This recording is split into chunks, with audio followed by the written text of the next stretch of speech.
இந்த முகரக்கட்டையெல்லாம் நல்லா பார்த்துங்க. எங்க இந்த முகரக்கட்டையெல்லாம் பார்க்காம போயிடுவோமே பயந்தே போயிட்டேன். ஆசிரியர் பணியே அறப்பணி, அதுக்கே உடைய அர்ப்பணிப்பாங்க இல்ல, எப்படி அர்ப்பணிச்சிருக்காங்க பாருங்க. கிருஷ்ணகிரியில என்சிசி மாஸ்டர்னு ஒரு எருமை வந்ததுக்கு அந்த எருமைக்கு விளக்கு பிடிச்சிட்டு இருந்துச்சுல, பக்கத்துல சில எருமைங்க, அதுல முக்கியமான 3 எருமைங்க இந்த எருமைங்க. ஒண்ணு சாக்கடை ஆசிரியை, சமூக ஆசிரியை ஜெனிஃபர், அவங்க அந்த மூஞ்சிய பாருங்க.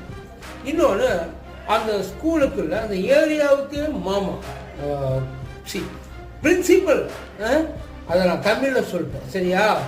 அவர் செஞ்ச வேலைக்கு அந்த தமிழ்ல அந்த வார்த்தை தான் சரியா வரும். நான் என்ன பண்றது? அந்த முதல்வர். இன்னொருத்தர் தாளாளர், எப்படி சொல்லலாம், ஏஜென்ட்னு இன்னொரு வாயிலே சொல்லலாம். எவ்வளவு காசு வாங்கினாங்கன்னு தெரியல. இந்த 3 பேர் தான் அந்த 3